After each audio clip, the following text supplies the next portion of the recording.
এই যে সেই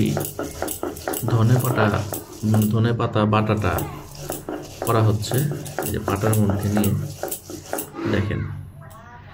বাড়িতে তো অনেক মানুষের বউ আছে, কয়জনের বউ এটা এভাবে কষ্ট করে বাটা করে দেখেন তো। হাতে শক্তি লাগে, গায়ে জোর লাগে, হাতে ঝাল লাগে, এটাই যেভাবে করতে হয়। এটা কি দেখতে ভালো লাগলো, কাজটা কিন্তু অনেক কষ্টের। ঠিক আছে, শুধু খাবার খাইতে চাইলে কষ্ট করে কাজ করতে হয়, ঘাম ঝরে।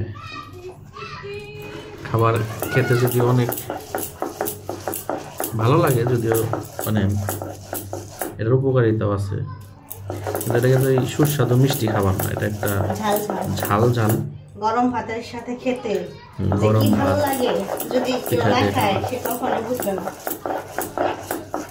আর এটা কয়জনের বাড়িতে? এটা হচ্ছে এখানে দেখো দিয়েছি হচ্ছে ধনেপাতা শুকনোটা লাইট, মানে এটা ভালো করে খুঁটিলে নিয়েছি।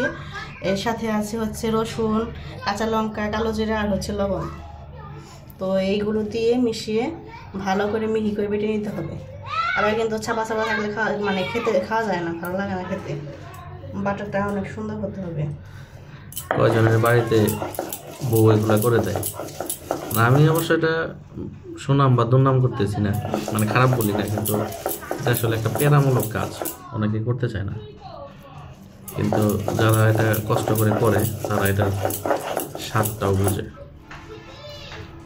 আর বাটা সবসময় পাটাই বাটলে বেশি ভালো লাগে, ইসের চাইতে মানে ব্লেন্ডারে এগুলো ভালো হয় না। এই যে যারা যে পিঠা বিক্রি করে ওরা কি ব্লেন্ডারে করে কিনা, ওগুলো চাপড়া চাপড়া থাকে, ভালো লাগে। আর এটা একদম একদম ই হয়ে যাবে, একদম আঠা আঠা মিহি একদম।